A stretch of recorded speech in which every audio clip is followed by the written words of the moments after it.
অবশেষে ৩ মাসের কড়া ডেডলাইন বেঁধে দিলেন কলকাতা হাইকোর্টের প্রধান বিচারপতি। বৃহস্পতিবার কলকাতা হাইকোর্টের প্রধান বিচারপতি টি.এস. শিবগানম এই কড়া নির্দেশ দিলেন। এখন প্রশ্ন হচ্ছে, কোন মামলায় এবং কিসের জন্য এই ডেডলাইন বেঁধে দিলেন প্রধান বিচারপতি? সম্পূর্ণ বিষয়টি ডিটেলসে আলোচনা করব। তার আগে চ্যানেলে নতুন হলে চ্যানেলটিকে সাবস্ক্রাইব করুন এবং বেল আইকনটি বাজিয়ে অল নোটিফিকেশন অন করে দিন এই ধরনের গুরুত্বপূর্ণ আপডেটগুলি ঠিক সময় মতো পেতে। অ্যাকচুয়ালি রাজ্য সরকারি গোডাউন থেকে প্রাথমিকের 2 লক্ষ বই চুরির মামলায় এই বড় নির্দেশ। প্রায় 3 কোটি টাকার বাজার মূল্যের বই চুরি গিয়েছে।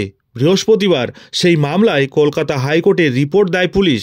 তবে সেই রিপোর্টে সন্তুষ্ট হতে পারেননি কলকাতা হাইকোর্টের প্রধান বিচারপতি।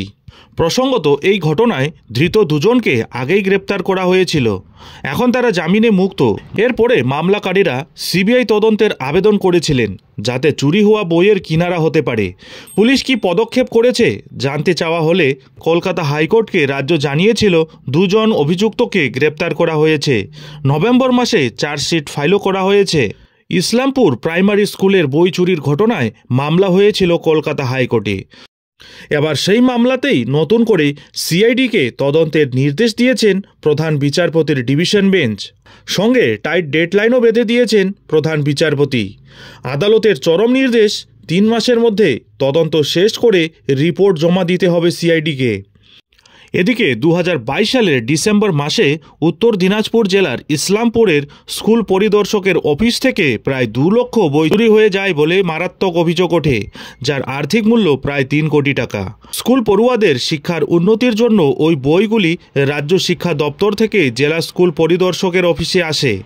প্রাথমিক স্কুলগুলি জেলা পরিদর্শকের অফিস থেকে এই বই সংগ্রহ করে, তারপর সেসব বিনামূল্যে পড়ুয়াদের বিলি করা হয়। অভিযোগ উঠেছে, ওই ঘটনার পর 2 বছর কেটে গেলেও তদন্ত প্রক্রিয়া সেভাবে এগোয়নি। বই চুরির ঘটনার কোনো কিনারা করতে পারেনি পুলিশ। তাই এই ঘটনা নিয়ে আদালতের নজরদারিতে নিরপেক্ষ তদন্তকারী সংস্থাকে দিয়ে তদন্তের আবেদন করা হয় কলকাতা হাইকোর্টে।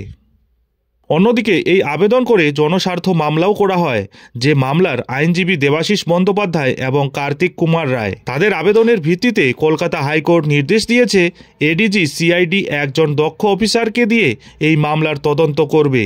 যাকে এই দায়িত্ব দেওয়া হবে তিনি সঠিকভাবে করবেন। এই বই চুরির মামলার তদন্তে শিক্ষা দপ্তর জেলা শাসককে সহযোগিতা করতে হবে। এমনকি প্রধান বিচারপতির বেঞ্চের পর্যবেক্ষণ, মনে হচ্ছে এটি একটি বৃহত্তর ষড়যন্ত্র। এদিন মামলার শুনানিতে তাৎপর্যপূর্ণ মন্তব্য করেন প্রধান বিচারপতি। বলেন, শুধুমাত্র গুদামের 2 জন চুক্তিভিত্তিক নিরাপত্তা রক্ষীর পক্ষে এই কাণ্ড ঘটানো সম্ভব নয়। এর পিছনে বড় কোনো চক্র থাকতে পারে বলে সন্দেহ প্রকাশ করেন প্রধান বিচারপতি। এর আগে এই মামলায় রাজ্যের কাছে রিপোর্ট তলব করেছিল হাইকোর্ট। এদিন রাজ্যের তরফে জানানো হয়, 2023 শিক্ষাবর্ষের জন্য 2,76,275টি বই পাঠানো হয়েছিল, যার মধ্যে 1,99,075টি বই চুরি যাওয়ার অভিযোগ ওঠে। পরে 40,845টি বই মেলে গুদাম থেকে। মোট 1,58,230টি বই চুরি হয়েছে বলে আদালতে জানায় রাজ্য। পাশাপাশি রাজ্য আরও জানিয়েছে সমস্ত পড়ুয়াই বই পেয়েছে। রাজ্যের রিপোর্ট দেখে প্রধান বিচারপতি বলেন, ওই বই চুরি কারা করেছে? রাজ্যের উত্তর, গুদামের 2 জন চুক্তিভিত্তিক নিরাপত্তা কর্মীর নামই চার্জশিটে রয়েছে।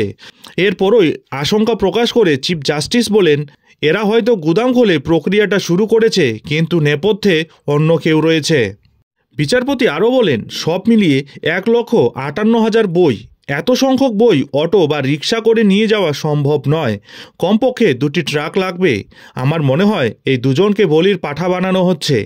রাজ্যের উদ্দেশ্যে প্রশ্ন ছুড়ে প্রধান বিচারপতি এও বলেন, এই 2 জন বিচার প্রক্রিয়ার সময় এটা বলতেই পারে, ঘটনার দিন কিছু লোক এসে আমাদের মেরে অজ্ঞান করে চাবি নিয়ে লুট করে চলে গিয়েছে। তখন আপনারা কি করবেন?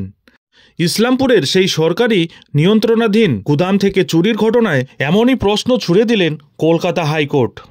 এই ঘটনায় ধৃত 2 জনকে আগেই গ্রেপ্তার করা হয়েছিল।